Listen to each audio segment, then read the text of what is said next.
Okay, let's get into it. I'm so excited. I'm going to move this little guy right over here so that hopefully I maybe just block pictures, but okay. This is Module 1, the second lesson of Module 1. We're going to talk about exploring the human design types.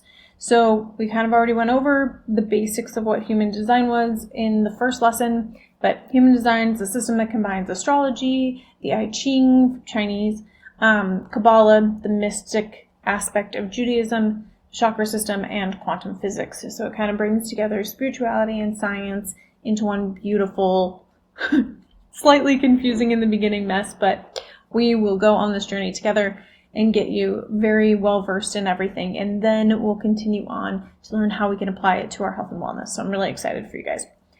It offers insights into your unique energy blueprint, the blueprint that happened when you were born, and the decision-making processes that are kind of ingrained in us.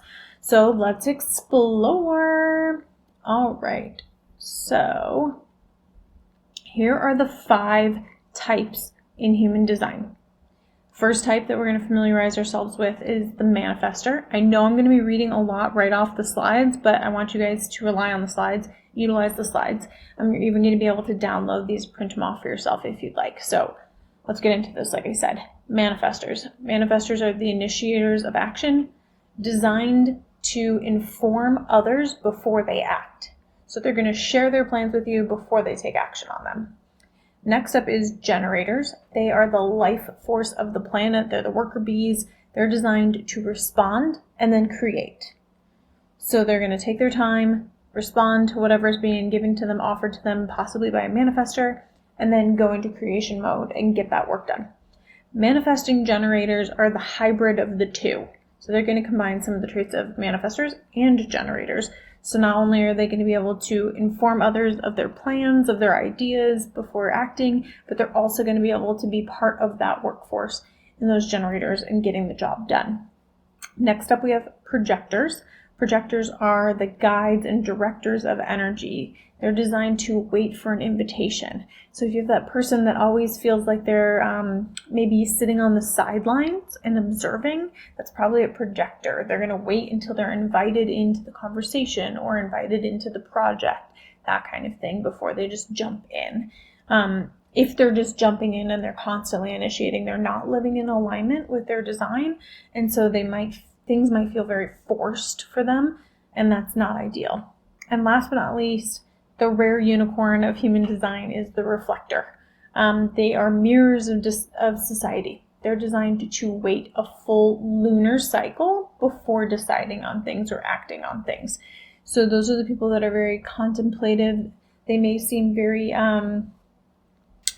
philosophical, or if you're in sales, they're the ones that are saying oh, I just need to think about it for a little while, or I need to sleep on it, that kind of person. So they need that full lunar cycle of 28 days before they're making any huge decisions. And for some of us, if you're a generator or a manifestor or somebody that acts, right, that might drive you a little nuts, but they serve a purpose as well inside of the overall society. Okay, let's get a little bit more in depth with this. Manifestors, they're the initiators. Their energy type is closed and repelling aura. I know this sounds negative, but it's not necessarily. They naturally are setting up boundaries for themselves and for how they're interacting with people. They're very independent energy. They're not connected to the sacral center. We'll get more into centers later on, but they're not connected to the sacral center, and you'll understand why that's important as we go along. Decision-making style, so they are designed to initiate and inform others before taking action, like I mentioned before.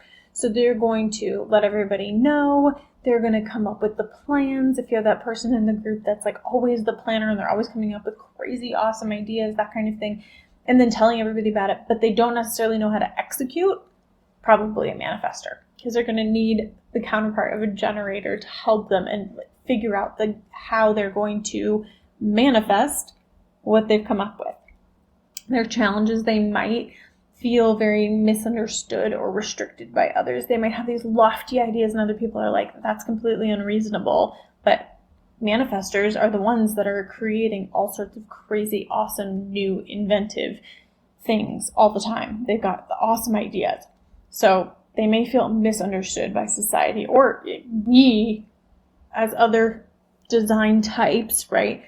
For instance, I'm a generator. I might look at a manifestor and be like, whoa, you're way out there. Your ideas are cuckoo for Cocoa Puffs. It might not sit well with me, but that's because that's not my type, right? I'm the one that's going to take their ideas and put them into play and put them into action and go after it. Their strengths are they're natural leaders. They're catalysts for change. They're very independent thinkers. They're not relying on anybody else. Generators. They're the life force energy of the world, right? They're the largest majority of people that live in the world are generators. So their energy type is open, enveloping. They're very connected to their sacral center for sustainable energy. So generators are exactly that. They're a generator of energy. As long as they're living in alignment, they're always going to energetically feel good. Do they still need rest? Yes.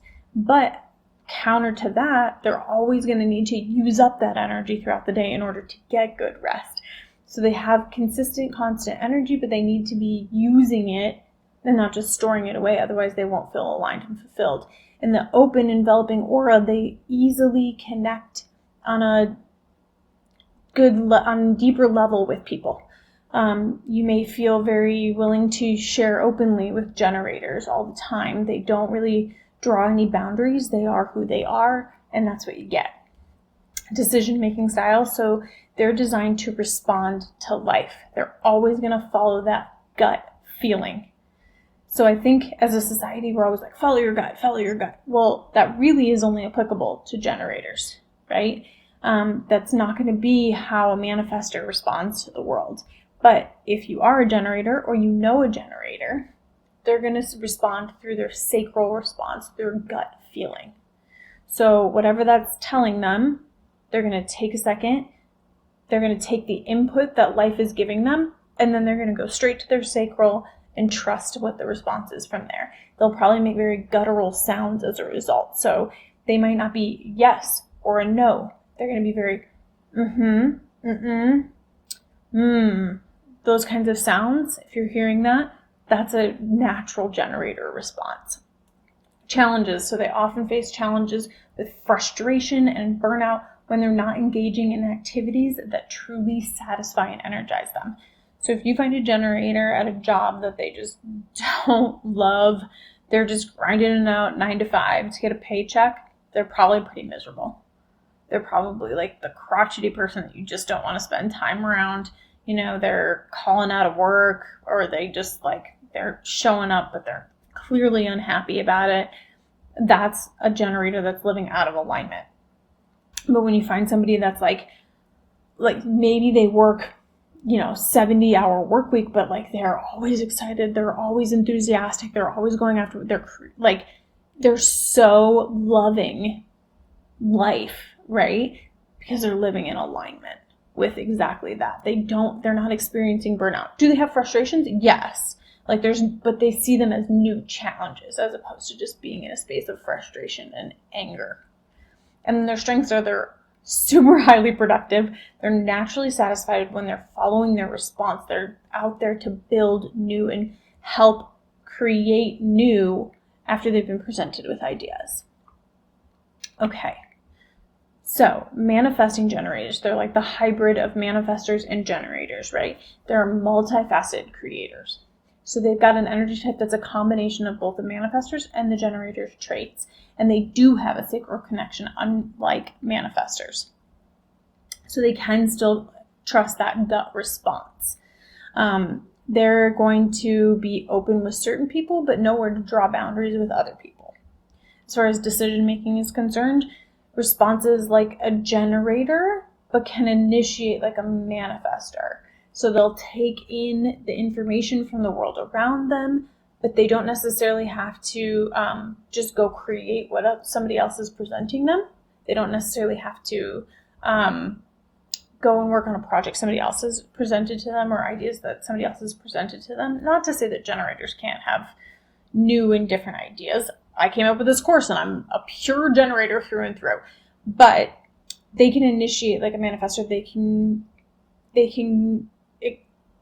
come up with new and crazy and out there ideas, but then they also can make a plan of how to realize it or birth it into the world. So unique traits, they have the ability to skip steps and multitask efficiently. So I like to think that I'm a really good multitasker, but in reality, I'm probably overwhelming my brain as a generator and not necessarily living in alignment. Whereas a manifesting generator can be like, oh, let me see 5 steps ahead. I'm going to do these 3 things all at once. And then boom, I've produced an incredible result. Challenges are they may struggle with impatience or feeling scattered and all over. So if they are getting out of alignment, they may think, I should be able to work 5 steps ahead, and right now I just can't. And they may come across as like they've got this going on over here and this going on over here and that thing going on over there, and they're all over the place. They might give off the appearance of like, whoa, this person is just like way all over the place, and that's not attractive. But in reality, when they can like take a second, align, then you can see the bigger picture. Okay, projectors. They are the guides. Their energy type is very focused and absorbing. They're designed to guide and direct energy. So they're kind of be able to mentor. So their decision-making style is they're waiting for recognition or an invitation before offering guidance. So they're not going to just come at you with like, here's what I think you should do. Here's what your next step is. Here's where you should go in your career, any of those things. They're going to wait until you've asked for their opinion, asked for their mentorship, asked for their support in something before they offer what they have for you. Their strengths are their natural ability to see others deeply, and they're excellent managers and advisors. So if I see other people deeply, I mean like they are going to see past the surface and down into where your true strengths or your true abilities really lie. Their challenges, they may struggle with burnout if they're not honoring their energy limits. So projectors have a different energy style that needs to be honored. They need to take their time. They need to rest appropriately. Okay. Reflectors, they're the evaluators. Again, this is the most rare type within human design.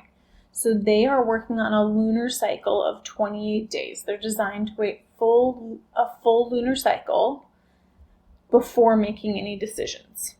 So they're very connected. Not that we all aren't affected by the moon, obviously tides and things along those lines, but they are very connected to that energy. Mirroring reflects the health of their environment and community. So they're like, we can gauge the state of the world basically on how they're doing, right? How they're feeling emotionally. Similar to the moon and having cycles, they're mirroring what's going on energetically in the world. And they have a very unique perspective. So they offer invaluable insights due to their completely open energy centers. We'll get into centers as well as we progress through the course, but they are completely open. Everything's flowing. That's why they're so rare, but they have invaluable insights as a result because they are feeding off of all the other people that are surrounding them that have different energy centers that are open and closed. And so they can really evaluate and read and allow, if they're in alignment, they're allowing all of that to flow through them, and then they can respond to it. It's unique and kind of beautiful to watch. Okay, so let's talk a little bit about your human design chart. If you haven't already, please make sure you're visiting the link to run your free chart so you can get where things are for you, maybe a friend or a family member, all of those things, so you can see what your unique design looks like. It's called a body graph chart. It's a visual representation of an individual's human design showing their centers, channels, and gates. We're going to get a little bit more into that and definitely in depth so you fully understand what that means. Centers are the 9 centers in the body graph, and each of them represent different aspects of our being. They're similar to the chakra centers throughout our body. Some of them have been combined, so not quite as many chakra centers, but 9 energy centers throughout our body that are open or closed depending on how we decided to show up when we manifested on the planet. And then channels are going to be the connections between all of the centers. Again, some of those are open and closed channels, and they mean and represent different consistent themes in our lives. Don't worry, we will get more into that. Don't stress about it now. We're just doing a nice overview. Okay, the energy centers in human design. Let me scooch myself down a little bit so you guys can see what this chart says. Energy centers in human design. The first one is the head, all the way at the top. It's where inspiration and mental pressure can come from, right? We're all probably pretty clear on that. The ajna is going to be kind of like the third eye center, if you're familiar with chakra centers. It's about the mind and our beliefs. The throat center is going to be about communication and manifestation. I, for one, personally believe that those two things are super aligned, right? Because if we're communicating, we're speaking into existence exactly what we're looking to create in life. And then the G center is going to identify and give direction for us. Next up is the heart center. It's willpower and ego. We'll get more into these, so don't worry. Then the splenic center. It's going to give us our intuition and well-being and what that looks like for us and how we show up. Sacral center, we talked a little bit about that with generators and manifesting generators, but it's the life force, energy, and sexuality center. Solar plexus center is going to be our emotions and desires, and then finally is the root center, so adrenaline and stress. Managing that is going to help us find balance and connection and ground us. So similar to roots, it's grounding. Okay, let me move this up so that I don't block anything on further slides. All right. Now, defined versus undefined centers. So like I mentioned before, for instance, my head, ajna, and G are undefined centers. When you're looking at your chart, if it's colored in, it's defined, and if it's not colored in, it's white, then it's going to be an undefined center. A defined center consistently operates in a specific way. It represents areas of fixed energy and reliable traits. So you know that if that center is colored in, then certain traits are always going to be showing up for you. It's going to be what we're projecting to the outside world consistently. Undefined centers are open to conditioning from others, so the energies around us will influence us more in those centers. So they're areas of potential wisdom, amplification of energy. And by that we mean they're the energy centers that energy can flow through and can have the way it represents is not always the same. So we can experience and connect with others. It's really interesting to find someone. So like I said, I have an undefined head. My head, ajna, and throat are all undefined. So there's constant evolution. Now, if I come into contact and I'm working with somebody who has those centers defined, then I can relate to that person, understand and accept maybe their beliefs or the way they view things, those sorts of things. Doesn't necessarily mean that I take on those traits, but since those centers are open for me, I can have dialogue in those areas more easily than if you had two people that had defined centers. Hopefully that makes sense. The impact is the combination of defined and undefined centers create your unique energy blueprint. Okay, authority in human design. Everybody has a specific authority. We're going to go over them. It's dependent on your defined and undefined centers. The first authority here is going to be emotional authority. Decisions are made on an emotional wave, and they require patience as a result. So you have to take your time when emotional authority is involved. It's kind of like, I'm sure everybody's heard like, emotions, it's making everything out of whack. Have patience, breathe, understand. Inside of relationships with significant others or children, understanding somebody that has an emotional authority, that's absolutely crucial, that you're having patience and understanding around them as you're trying to work through anything, right? Next up is sacral authority. It's that gut response we talked about. So the gut is the guide for decision making for generators and manifesting generators 100% of the time. You're going to have those like very clear yes or no answers coming from inside of you. You know instantly. Rarely is there a lot of indecisiveness going on, as long as you have tuned in and aligned and are listening for that gut response and you know what you're looking for. Splenic authority is instantaneous intuition for decision making. So immediately somebody just knows. When you hear somebody say like, oh, I just know. I just knew it immediately. Boom. They probably have a splenic authority. Ego authority, or decisions are made from a place of willpower or self-trust. So somebody that really understands, like, I know that's not the best decision for me, so no. Or absolutely, I completely 100% have faith and trust in myself, so yes. Like, they may seem almost overconfident, but they have an ego authority. Okay. Strategy. Aligning with your type. Manifestors. We want to inform before acting to reduce resistance from others. And by that we mean resistance in terms of, it's not like actual, like, they're going to resist you, but like to reduce that, to like have a calm, easy dialect. We're just going to give people a heads up. Hey, here's what I'm thinking. Here's what I'm planning. And when you do that, like, people are less likely to be like, absolutely not.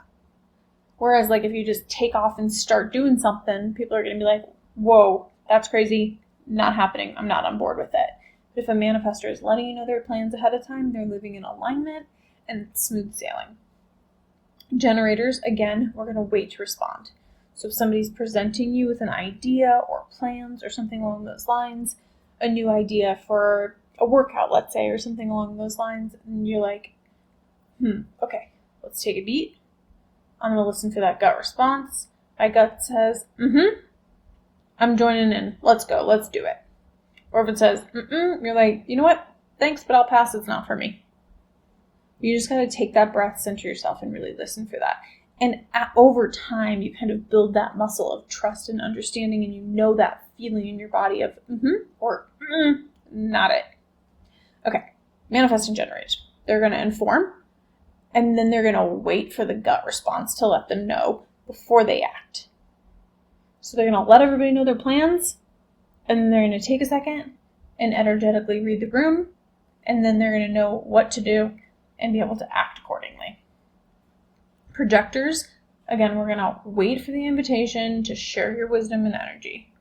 So they're probably the quieter ones. They're a little bit more reserved. They're waiting for a sign. They're waiting for an actual verbal invitation to join in, to be able to share and to like share their energy with everybody, right? And then finally, the reflectors, they're waiting for a full lunar cycle before making any significant decisions. This isn't to say that they're waiting for a full lunar cycle before they decide what to have for dinner or something ridiculous like that. They're just waiting for a full lunar cycle before they're making any major life decisions, maybe before they're taking on a whole new health regimen or fitness regimen, or before they're deciding to switch careers or something major like that. Hopefully that makes sense. Okay, not self themes. So these are things that might be showing up when you're not living in alignment with your type. First, for manifestors, anger when you're not informing or feeling restricted. So manifestors want to be able to really express and share so that they feel like they're in alignment. And if they're not doing that, if they're just trying to act, not share, not get people on board with what they're up to, then they're going to feel pretty pissy, if I'm being honest. Generators are going to be very frustrated, I can speak from experience, when they're not following their gut response. So when you are just constantly trying to do what you think is right or what you think is expected of you, and you're maybe you can relate to trying to follow a path that maybe your parents or a friend or a loved one set out for you because you think that's what's right for you, but it's never really felt like it's yours, then you're probably frustrated because you're not following your gut response. Manifesting generators are going to be frustrated and angry when they're out of alignment. So yeah, that's fun. Projectors are going to get bitter when they're not recognized or invited in. So if they're constantly just in the corner and nobody's ever asking for their opinion, that kind of thing, they're getting bitter. They're getting real, just not fun to be around. So if you have a projector in your life, making sure that you're constantly enrolling them and asking them, what do you think of these plans? Do you have any advice on this? What direction should we go? Those sorts of things. That's going to keep a projector in alignment. That's why it's important to know about the human design of the people that we care about, that we work with, that we're around. Even your pets, for crying out loud. Okay, finally, reflectors. Disappointment when they're not honoring their lunar cycle. So when they're forcing themselves to make decisions or act outside of that lunar cycle, they're going to be really bummed out. They're going to feel very out of whack for them. So we've got to give them that time if that's what's needed, especially with major life stuff. So if somebody proposed to a reflector and the reflector was like, I'm going to need a minute to mull that over, that's not something you necessarily have to take offense to. Don't get, all bent out of shape about it. Just let them take the time that they need to come to the conclusion on their own. That lunar cycle will make a difference. Okay, living your design. So here are my pro tips for living your design, right? Experiment. Test your strategy and authority in daily life. Try and go live somebody else's design. See how that feels and how that works for you. It kind of feels icky, like you're trying to wear somebody else's shoes that aren't the right size. Try, basing your decisions off of your emotions when you're a generator and you should be trusting your gut. And all of a sudden, all your decisions have gone awry and everything feels like it's a mess. I mean, it's not fun, so maybe don't do it, but test it out. But also test out listening for that gut response. Or test out, if you're a projector, test out your authority there. And, those sorts of things. Play with it. Journal about it. That kind of thing. Observe and notice how following your design affects your experiences. I get it that some of this doesn't sound all that crazy. It's not even all that difficult. But when you do it, when you practice it consciously until it becomes a muscle that you don't even have to think about anymore, you'll see some incredible transformation in your life, in your work, if you run a business, your relationships with your kids, your spouse, your parents, all of it. Sometimes people in our lives aren't necessarily on board with understanding their human design, but if you understand what their human design is, then you can respond to them, to their type, to their authority, and it can ease the relationship and the flow of energy between you two. Adjust and refine your approach based on what you learn. So that's why I encourage you to journal about it, so that you can take a look back maybe at the end of each week and make little tweaks here and there. Celebrate the wins that you've had and make adjustments in the areas that seemed like they were a little bit rough and rocky. And last but not least, embrace that your unique design is all about you and it's a guide for you. Allow it to be that roadmap of the unseen for you. Okay, integrating your human design. So take the time to study, learn more, get in depth with it. Practice implementing your strategy and your authority in everyday life. See how that feels. Take that on, try it on for size. Share your experiences here in the community with other people. That's definitely going to be our homework. So be sure to practice that and let us know how it goes, the ups and the downs. Because if you share the stuff that feels like it was icky or uncomfortable, or you share the wins, everybody's going to be able to learn and grow from that. And I think that's incredible. So please do share. And then evolve. Allow your unique design to guide you in your personal growth journey.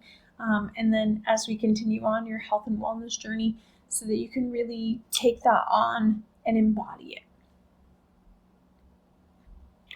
All right, guys, so that is going to be it for lesson 2. We are going to continue on with getting basic foundational stuff under our belts, and we're going to venture into how this is going to affect our health and wellness. So I can't wait to see you in lesson 3.